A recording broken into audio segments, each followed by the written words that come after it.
Hi everyone, welcome to Writer's Corner. I'm Radrani and I'm from Tilsley Creative Writers. Now starting from today, I'll be doing something a little different. Now, as well as my usual short stories and poems, over the course of the next few weeks, I'll be reading chapters from this book, and it's called Lessons from the Ramayana. And it was written by my late maternal grandfather, Sri or Mr. Chaudhary. And it's a picture of my grandfather. Now, this book's written in English, and I remember my grandfather telling me at the time that he was writing it in English for me because I was the only grandchild who couldn't read or write Telugu, which is the family's native tongue, and I still can't read or write it. But I'd like to share this with you. Now, some of you might be wondering, what is the Ramayana? So I'll give you a brief outline before I move on to the book. So what is the Ramayana? The Ramayana is an ancient Indian epic. It was composed sometime around 500 BCE to 100 BCE. It was written in Sanskrit and it was written by a sage called Valmiki, and it consists of 24,000 verses. The story follows Prince Rama's quest to rescue his beloved wife Sita from the clutches of the rival king Ravana with the help of an army of monkeys called the Vanaras. Now, the Ramayana is one of the most important literary works of ancient India, and it's constantly retold in poetic and dramatic versions by many Indian authors, and it's also seen in narrative sculptures on temple walls. It's an important part of Indian culture, and it's frequently reenacted in dance dramas, theatre plays, films, TV shows, and even shadow puppet theatre. And it's also reenacted on plays during the annual autumn festival of Dasara. It's a story that can appeal to people from all walks of life and people of all faiths or of no faith. And it's not just a beautiful, interesting tale, but it carries an important message and it teaches us many valuable lessons. It depicts the duties of relationships, portraying ideal characters like the ideal father, the ideal son, the ideal servant, the ideal brother, the ideal husband, and the ideal king. So what is the Ramayana? And I'll give you a brief outline of the story.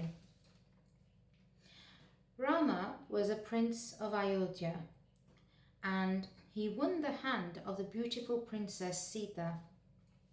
But after 12 years of their marriage, Rama was exiled with Sita and his brother Lakshmana for 14 years through the plotting of his stepmother Kaikeyi. And in the forest, Sita was abducted by the evil king Ravana, and Rama with Lakshmana gathered an army of monkeys, the Vanaras, to search for her. They attacked Lanka, killed Ravana and rescued Sita. Now, in order to prove her chastity, Sita entered the fire but was vindicated by the gods and restored to her husband. But the common folk started gossiping about Sita. They questioned her purity and questioned Rama's decision to make her queen. Rama was extremely distraught when he heard all this, and he finally told Lakshmana that the purity of the queen of Ayodhya had to be above gossip or rumour. He instructed Lakshmana to take Sita to a forest outside Ayodhya and to leave her there, and also to tell her not to identify herself as Queen of Ayodhya, as that would be an insult to their forefathers. Lakshmana reluctantly dropped Sita in a forest for another exile. Sita found exile in Valmiki's ashram under the name of Lokapavani. It was there in the ashram that she gave birth to twin boys, Lavakusa. The boys grew up in Valmiki's ashram. Now, events happened which are too long to discuss in this video, but eventually the boys ended up in a battle with Rama, not knowing he was actually their father and he that they were his sons. Sita came to stop the battle and saw that it was Rama. Once he saw Sita, Rama realized that the boys were his sons. Sita left the boys in his custody. She decided to go back to Mother Earth from where she emerged.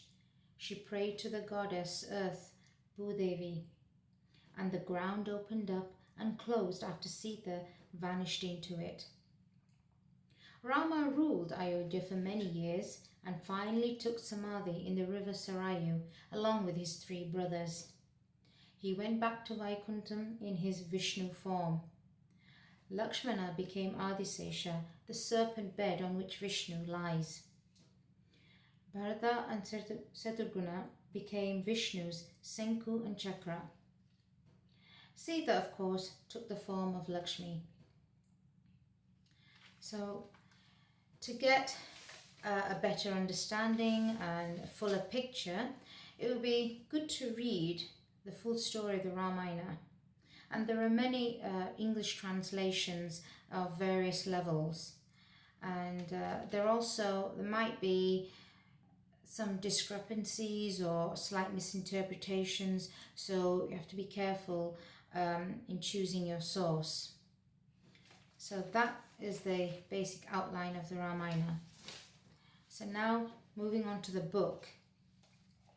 I will read the introduction by the author and also a message by His Holiness Sri Chinnajir Swamiji, and then in my next video I will go on to chapter 1. Otherwise it would be too long to do all of it in one video.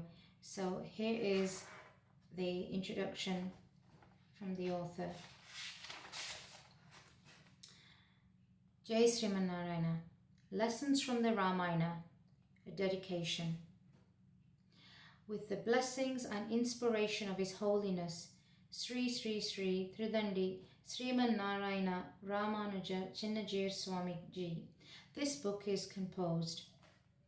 In all reverence and devotion, I dedicate this work to that godly person whose holy presence fills us with peace and joy, whose learned words, steeped in devotion to the Lord, dispel our darkness, and whose spiritual guidance ensures safety to us from all ills. By the author, Charles Satyanamurthy. There is hardly an Indian but has heard and enjoyed the story of Sri Rama. A skeptic mind may dismiss the story as a segment of poetic fantasy. A fervid heart may imbibe and accept the ideas and lessons contained in the story. So one may deny the story but not the ideas, morals and lessons the story conveys. The very word human being implies brimful humanity in man. The humanity in man has 3 traits. 1 is to be moved to tears at the sight of the suffering of fellow human beings. The 2nd is to leap in delight and embrace the benefactor who relieves human misery. The 3rd is to imbibe noble ideas, morals and lessons impressively conveyed. Thus, the responsiveness to a good turn done, a noble act performed, and a generous help rendered marks the elevation of a human being. Hence, a human being who reads a page from a good book is apt to be transformed. In Gandhiji's words, a good book is that which calls forth the good latent in a human breast. The best example for a book which stimulates humanity in man and transforms him into a paragon of virtue is the Ramayana. it is my humble endeavour to present the lessons that the Ramayana conveys, and I earnestly hope that the young may be enabled to receive them with delight. I pray that the elders might condescend to view my work with sympathy, and the pious, rich in their experience of the sweetness of the Ramayana, may gracefully go through this work with an indulgent smile. By the author. Now a message from His Holiness Sri Chinajir Swamiji. And I'll try to read this without mispronouncing anything. Priya Srimate Ramanujaya Namaha Mangala Sasanams. Sri Ramayana is an exalted divine experience presented by Valmiki Bhagavan, which is one of the most popular epic Itihasam, known all over the world, particularly in Bharat, that bestows any human being with the ultimate for one's birth on this divine earth. Ramayana shows us the way of ideal behavior and attitude that needs to be cultivated by any human being in regard to the parents, teachers, friends, relatives, enemies, and also animals, birds, and others. Sri Rama sets an example of the living of an ideal man, and at no place did he accept or use his mighty powers of being an incarnation of Lord Narayana, though. Great rishis extolled him that he is God incarnate. He just lived as a human within the limits of a human, but a perfect human, representing the whole personality as an incarnation of practical dharma, that which everyone can obey and achieve. In whatever attitude or profession a person is, Sri Ramayana is a guide or means to elevate themselves on the path of final emancipation.